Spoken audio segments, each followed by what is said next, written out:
The production of this program is made possible thanks to the support of the following and viewers like you. The U.S. tariffs are officially in place and Canada was hit hard.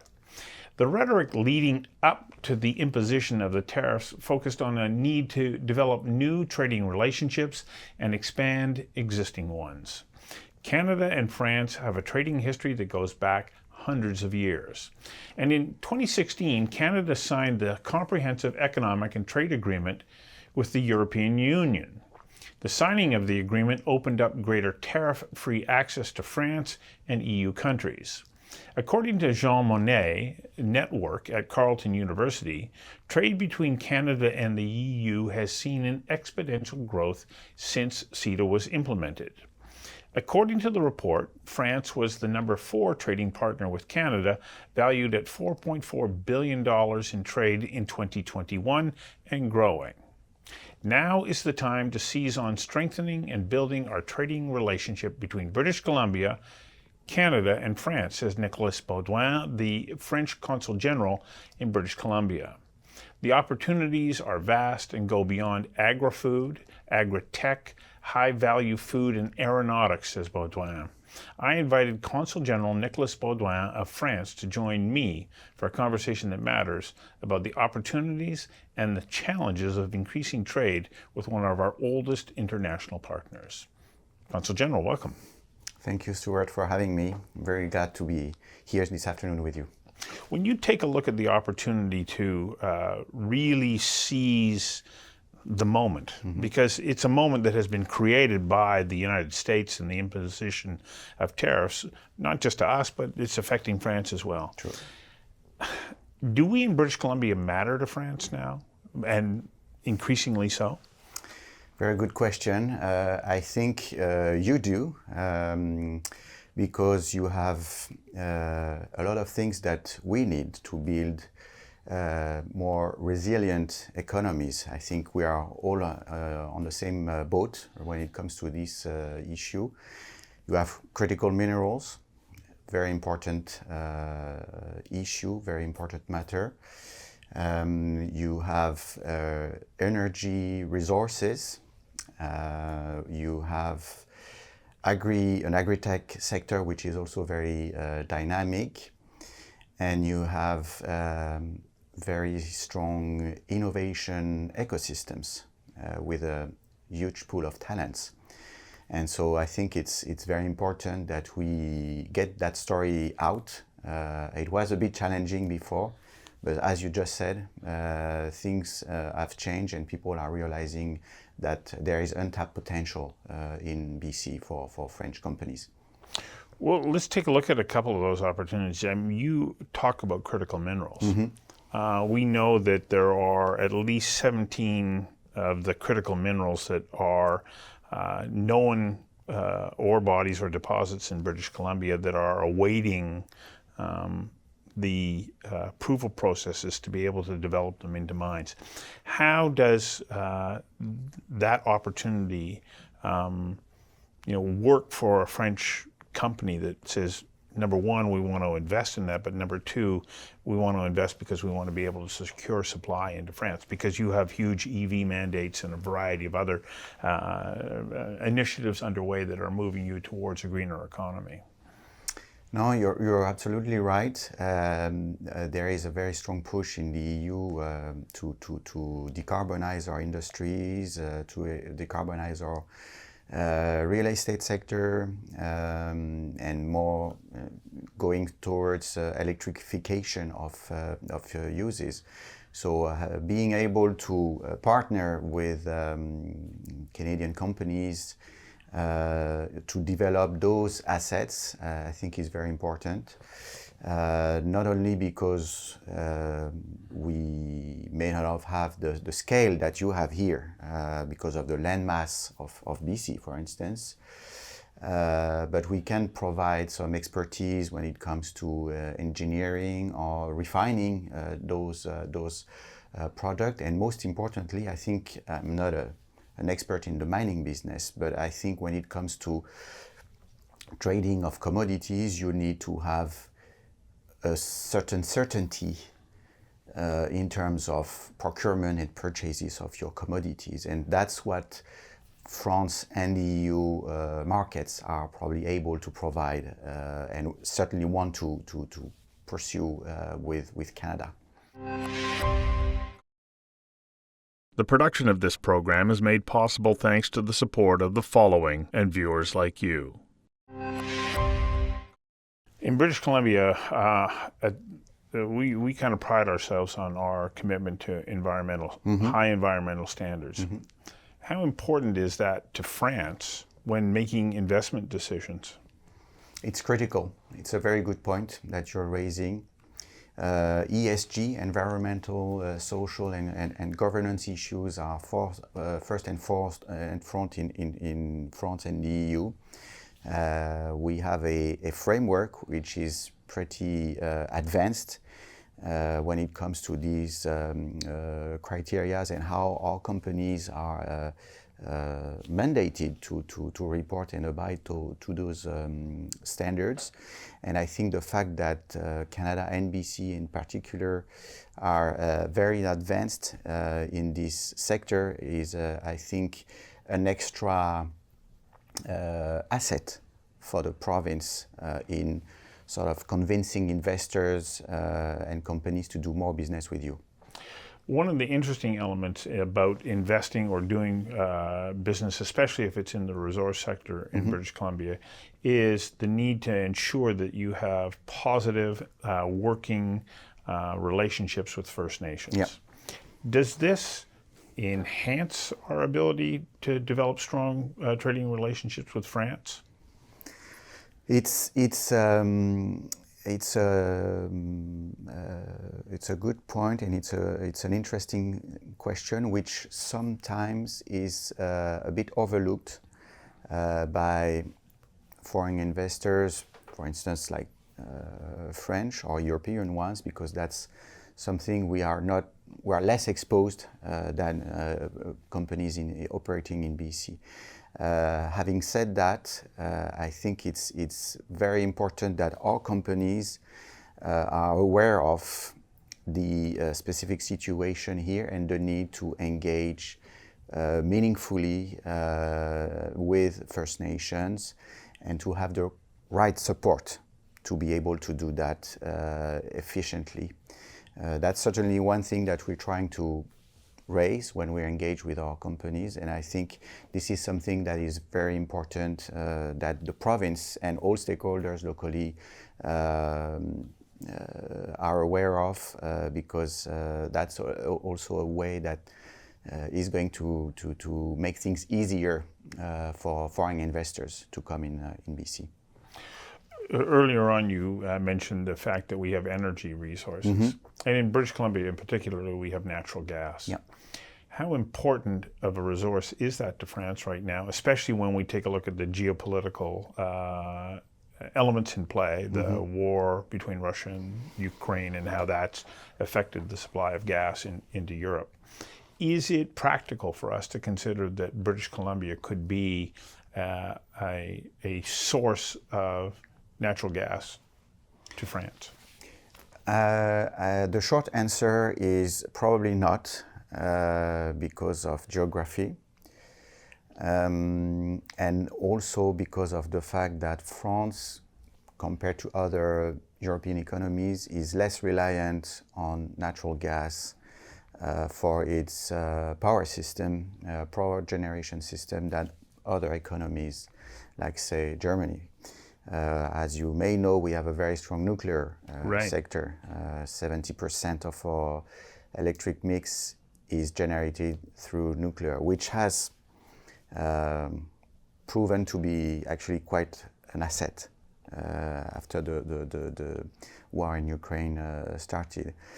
Having said that, you may have heard that Total Energy, one of the largest oil and gas and renewable energy company in the world, has invested and has secured an offtake agreement with the Xilisim LNG project in northern BC.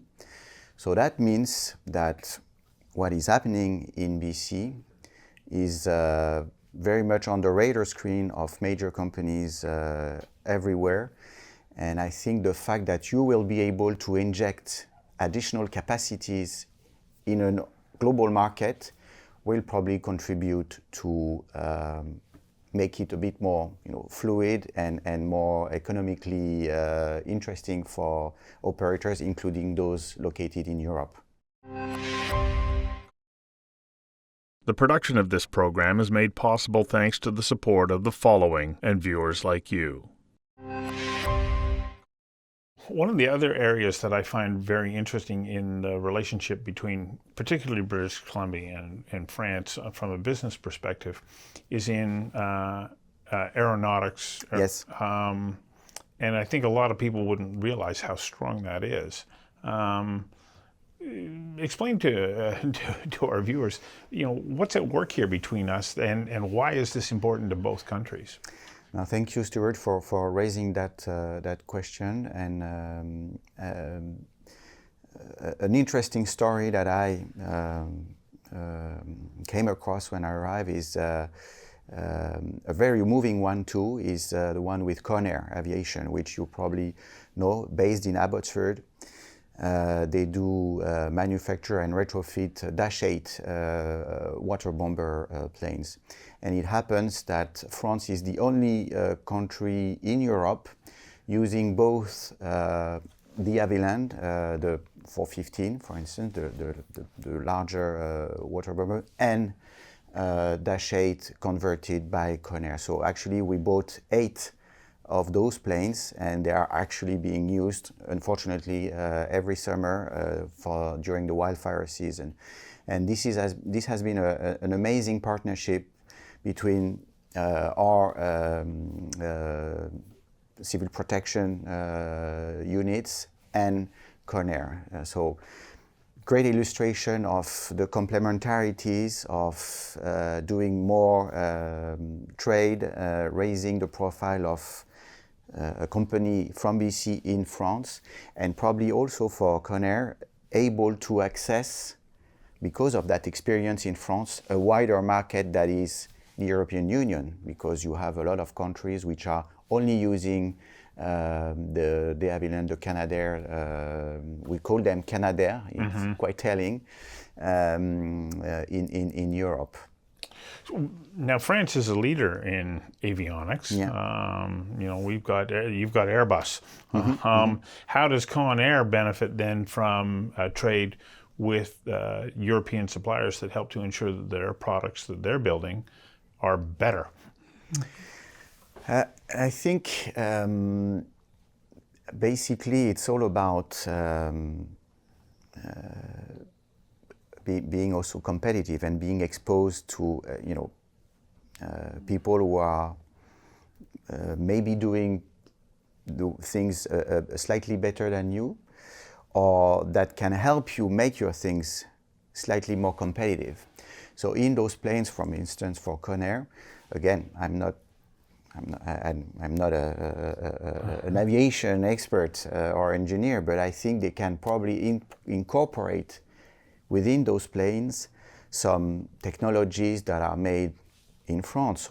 Or another way to look at it is, which I think is also critical, is that they have these lessons learned from practitioners and users, and to be able to showcase and to document use cases from not only Canada and the different provinces, but also France, gives you additional credibility when you're trying to go to internationalize and to engage and conquer new markets. So that's, I think, one thing that probably got Conair some extra exposure. The production of this program is made possible thanks to the support of the following and viewers like you. One other area that I'm quite interested in is, of course, Canada and British Columbia benefit from the trading relationship with regards to pharmaceuticals. Yes. And it's because in Canada, we do not produce our own pharmaceuticals. We're probably the only OECD country that doesn't have pharmaceutical manufacturing. And so this becomes an important relationship. True. You have a number of French companies like Sanofi, which is among the largest companies in the pharmaceutical sectors, which is active in Canada. Not that much, not manufacturing in BC, but really much looking at your dynamic biotech sector here. We know, and I think the BC government and Life Sciences BC are doing a very good job at sort of telling that story. And I think again, you may be more nimble compared to those larger companies in developing technologies that are then scaled by those big pharma. Again, I'm not saying something very, very new. This is something that you know, but I think that there is opportunities. There are opportunities for French companies to come here and engage licensing agreements with companies from BC. For instance, stem cells technologies is a very interesting story.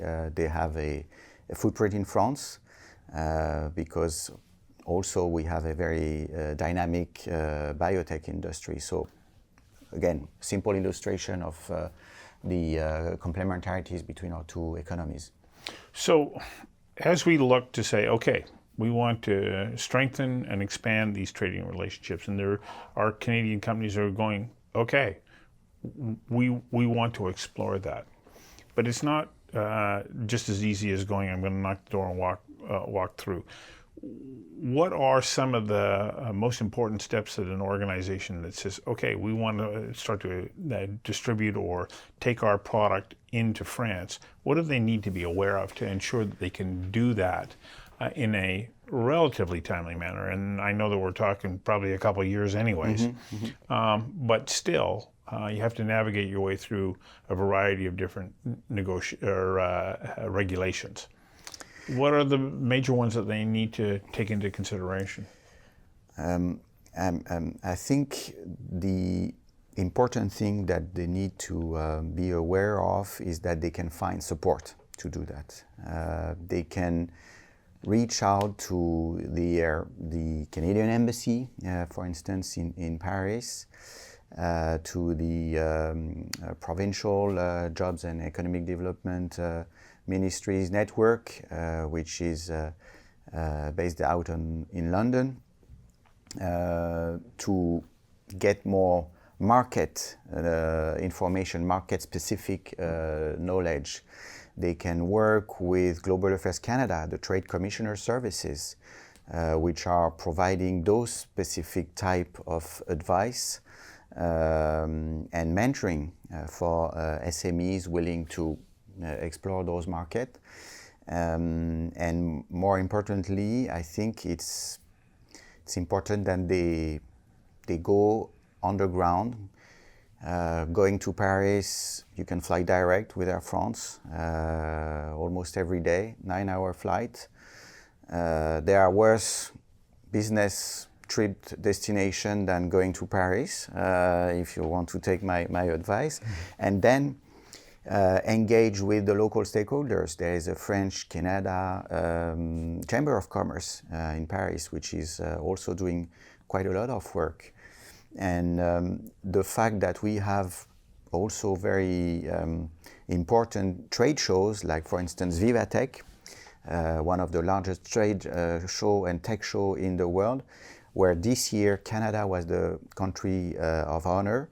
We had 16 BC startups attending and showcasing their skills and their technology.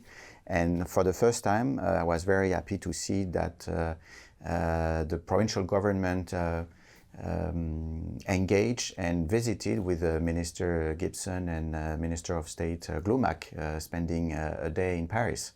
So this is coming. Are there agencies within Paris that will say, okay, you're a Canadian company looking to come here, we can help? Yeah. No, thank you also for mentioning that. We have our own trade commissioner services, which is called Business France, which can help you figure out the regulatory space. And if you're looking to invest, they provide like a tailored service for you to set up in France when it comes to labor laws, when it comes to taxes, when it comes to finding land and talents. So reach out to them because they're good at what they're doing. So when we're recording this, this is your last day in your position. You've been here for 4 years? Yes. How have you seen the relationship continue to grow and improve during your 4 years here? What are some of the milestones for you? I'm glad that we're able to do this before I leave, and I think that has certainly been one of the most rewarding part of my tenure here during those 4 years is to see the realization among different types of partners, universities, business community, officials, that we need to do more together because we share the same values and more or less the same agenda when it comes to energy transition, when it comes to climate change, when it comes to being inclusive and managing those challenging transitions like the digital and the health sector and the food transition. So I have seen that happening, and the fact that over the past year we've had several delegations coming to the AI Action Summit in February in Paris, Vivatech in June, or the business summit that we organized on ocean in Nice was really comforting, and I'm really hopeful that will continue. You believe that we're moving in the right direction because, and I think about it, of course, in light of the fact that we're seeing this need for both of our countries to continue to build on this. Yeah, and vice versa, we had an interesting couple of trade delegations coming here, one in the aerospace sector, because you have a dynamic aerospace sector here. We had one on safety and wildfire, because again, BC is doing a great job at using AI to monitor and mitigate the impacts of wildfire. And we had a fairly good participation also in Web Summit with French private equity firms, startups, investors. So that means Vancouver and BC are moving and are a bit more visible on our radar screen, which I think is again critical. We have the tool to do it with the comprehensive economic trade agreement that you recalled in your introduction. It's there, it has to be used, and we need to raise awareness about the opportunities that it creates. Well, thank you for your service here in Vancouver. Take the good word home and continue to promote British Columbia for us. Thanks for coming in today. Thank you very much, Stuart.